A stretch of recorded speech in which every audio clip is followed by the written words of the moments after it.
Après une trêve internationale de 2 semaines, c'est le moment de retrouver avec très grand plaisir notre football de club avec la réception de Toulouse au Vélodrome. 5e journée de Ligue 1 et déjà un rendez-vous très important après le match nul à Nantes qui a été une vraie déception. Le faux pas est interdit étant donné qu'on aura un très gros enchaînement sur les prochaines semaines avec des matchs beaucoup plus compliqués sur le papier. Dans l'avant-match, on va parler de la compo potentielle, on parlera de la dynamique de l'OM et du TFC, on s'intéressera aux joueurs à suivre de part et d'autre avant de terminer sur les pronostics. De votre côté, n'oubliez pas de me donner votre pronostic avec le score exact dans les commentaires, ceux qui auront vu juste seront mis à l'honneur à la fin du prochain avant-match. On commence directement par un point sur la compo qui sera forcément un peu remanié par rapport à la blessure d'Ismail Assar. RMC parlait de la possibilité de basculer sur un 4-3-3, mais d'après Marcelino lui-même en conférence de presse, ce sera pas le cas pour le match face à Toulouse, puisque selon lui, ça risquerait de déstabiliser les joueurs. On restera vraisemblablement pour l'instant sur le 4-4-2 classique, je pense que la défense ne bougera pas avec Pau Lopez au but, Gigot et Bemba en charnière, même si Chancel a beaucoup voyagé entre le déplacement en Afrique du Sud et le retour à Marseille après la trêve. Sur les côtés, Jonathan Klaus sera titulaire, tout comme Renan Lodi, même si c'est plus ou moins la même situation que pour Chancel Bemba, avec des déplacements lointains en sélection. Soglo pourrait éventuellement débuter, mais Marcelino a expliqué lui-même que s'il pouvait postuler à une place dans l'équipe, qu'il fallait pour autant prendre le temps avec lui. Au milieu, Geoffrey Kondogbia serait prêt à jouer, et dans ce cas, j'imagine que Marcelino optera pour le duo Kondogbia-Verretou qu'il utilisait avant sa blessure.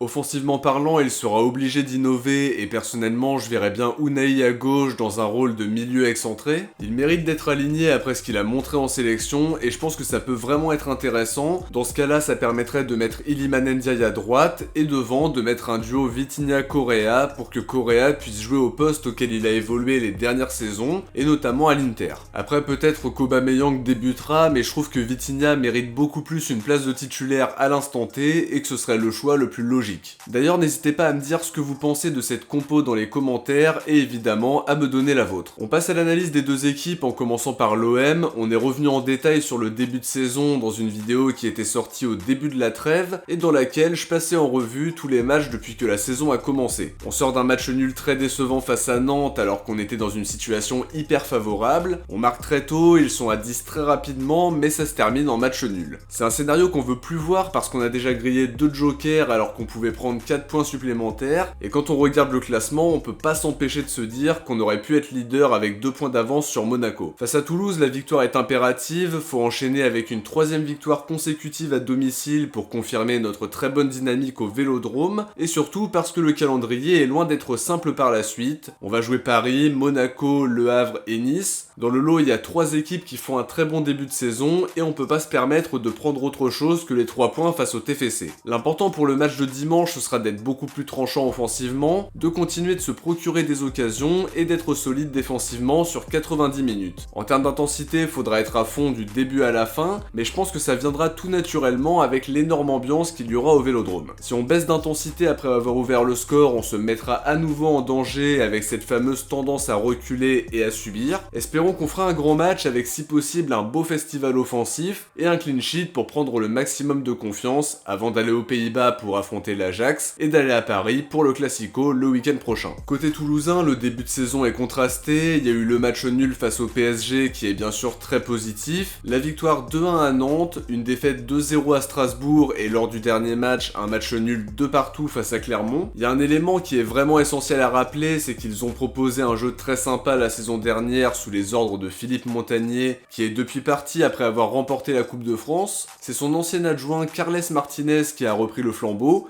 et qui a du mal pour le moment à trouver la meilleure formule. Il a utilisé le 4-3-3 contre Nantes et Strasbourg, le 3-4-2-1 face au PSG, et le 3-4-1-2 contre Clermont. Ils ont perdu plusieurs joueurs importants comme Van Den Boomen, Rafael Ratao qui est reparti au Brésil, Shaibi qui a signé à Francfort, ils viennent de récupérer Spearings qui n'est pas resté longtemps à Lens. À côté de ça, ils ont réussi à garder Dalinga, Abouklal, et il y a aussi bien sûr l'avènement de Guillaume Restes dans les buts. Sur le jeu en lui-même, ils ont des difficultés sur le plan défensif, en témoignent les statistiques avec aucun clean sheet depuis le début de la saison, et beaucoup plus de fébrilité que la saison dernière. Si on met leurs défenseurs sous pression, ils ont tendance à perdre beaucoup de ballons à la relance, offensivement ils essaieront de trouver leurs attaquants dans la profondeur, et côté marseillais, faudra être attentif à tout ça, tout comme les coups de pied arrêtés offensifs, où ils savent se montrer très importants impactant. Ils essaieront de nous punir en contre et on peut imaginer qu'ils vont jouer assez bas, peut-être en nous attendant, et qu'ils essaieront de se projeter très vite à la récupération. Par rapport à la saison dernière, ils ont quand même perdu en qualité, faudra pas les prendre à la légère pour autant parce qu'ils ont des individualités qui peuvent nous faire mal, mais l'avantage c'est qu'ils ne sont pas encore rodés pour l'instant. C'est sans doute le meilleur moment pour les jouer, mais faudra faire le boulot côté marseillais dans un stade en feu, même si en face c'est pas la plus forte adversité qu'on a affrontée depuis le début. On passe aux joueurs à suivre de part et d'autre. Côté marseillais, je vais citer Jonathan Klaus qui s'est très bien adapté au 4-4-2 de Marcelino, alors qu'on imaginait qu'il aurait plus de difficultés étant donné qu'il jouait principalement comme piston. C'était d'ailleurs à ce poste-là qu'il s'était révélé à Lens et où il avait brillé en début de saison sous les ordres de Tudor. On aura besoin de son impact offensif sur le côté droit pour faire des différences, encore plus avec l'absence d'Ismail Assar. Défensivement, on attendra aussi qu'il soit très solide et s'il confirme son bon début de saison, ce serait une très bonne chose. Au milieu, on va scruter de très près le retour de Kondogbia qui était absent depuis le match à Metz. On aura besoin de sa qualité de passe et de la sécurité défensive qu'il est capable d'apporter. À voir à qui il sera associé dans l'entrejeu, mais a priori, il est prêt à retrouver sa place après sa blessure et c'est une excellente nouvelle. En attaque, on sera aussi très attentif à Iliman Ndiaye qui pourrait être aligné comme ailier droit, c'est en tout cas ce qui me semble le plus logique, mais à voir ce que Marcelino décidera de faire. C'est un bon match pour qu'il prenne de la confiance, il a besoin de ce petit but pour lancer son aventure olympienne, encore plus devant le public du Vélodrome, et on espère que la trêve internationale lui a fait du bien après avoir retrouvé un rôle important en sélection. Côté toulousain, je vais citer Guillaume Restes qui s'est révélé sur ce début de saison avec le TFC et avec l'équipe de France Espoir. Il est tout jeune mais il est déjà très décisif pour son équipe même si les résultats ne sont pas forcément toujours au rendez-vous. Il réalise lui un excellent début de saison et il aura à cœur de confirmer ça au Vélodrome. Spearing sera aussi à suivre, il vient de faire son retour à Toulouse après un passage très bref à Lens. Il pourrait être dans le groupe pour le match de demain, c'est un atout important pour eux parce que son passage au club a été vraiment très bon. La saison dernière il a vraiment fait une très bonne saison et il fera beaucoup de bien dans l'entrejeu. Dernier joueur à suivre, Abouklal qui peut nous faire très mal par sa vitesse, ses qualités athlétiques et sa capacité à bien se placer offensivement. Ils tenteront de le lancer dans la profondeur pour nous mettre en difficulté et faudra être très attentif à lui. On termine cette vidéo par mon pronostic avec mon partenaire Parion Sport en ligne. N'hésitez pas d'ailleurs à vous inscrire via mon lien qui sera en commentaire épinglé et en description pour profiter de 15 € de crédit de jeu à l'inscription et jusqu'à 85 € recrédités sur votre premier pronostic. Pour revenir à la réception de Toulouse, je vois une victoire marseillaise 3-0. Ce serait une très bonne chose de s'imposer aussi largement dans un stade en feu qui sera une nouvelle fois à guichet fermé et c'est loin d'être une surprise parce que comme le précisait mon ami Massilia 1978 sur son compte Twitter, ce sera le 24e match consécutif en championnat à être à guichet fermé. Petit pronostic complémentaire, je vois Vitinha buteur pour, on l'espère, son 3e but de la saison. J'aimerais aussi voir le premier but d'Iliman Ndiaye sous le maillot marseillais pour que ça lui permette de prendre un maximum de confiance et que ça lance définitivement son aventure olympienne. Quoi qu'il en soit, l'essentiel c'est de s'imposer, si possible avec un clean sheet et un festival offensif, pour se mettre en confiance à quelques jours de notre entrée en lice en Europa League face à l'Ajax. Comme d'habitude, n'oubliez pas de me donner votre pronostic avec le score exact pour OM Toulouse. On découvrira ceux qui ont été visionnaires parmi vous dans le prochain avant-match. Étant donné que je n'ai pas pu faire d'avant-match pour Nantes-OM avec l'enchaînement des vidéos en toute fin de mercato, on n'a pas de bons pronostiqueurs à mettre à l'honneur dans la vidéo d'aujourd'hui. De notre côté, on arrive à la fin de cette vidéo, j'espère qu'elle vous a plu et si c'est le cas, n'oubliez pas de laisser un like avant de partir pour soutenir la chaîne. Merci à tous ceux qui y pensent à chaque fois. Je vous invite aussi à vous abonner pour ne rien louper des prochaines vidéos. Si vous avez regardé l'avant-match jusqu'au bout, écrivez Allez l'OM dans les commentaires. De mon côté, je vous dis à très vite pour une prochaine vidéo. Je pourrais pas sortir de débrief ce week-end, mais il y aura peut-être une analyse au lendemain du match, mais à confirmer. D'ici là, n'hésitez pas à aller voir le premier épisode de Focus sur les internationaux et ma vidéo sur le 11 idéal pour l'OM 2023-2024. Vous trouverez les liens sur l'écran de fin de vidéo et en commentaire épinglé. Ciao, portez-vous bien et surtout allez l'OM.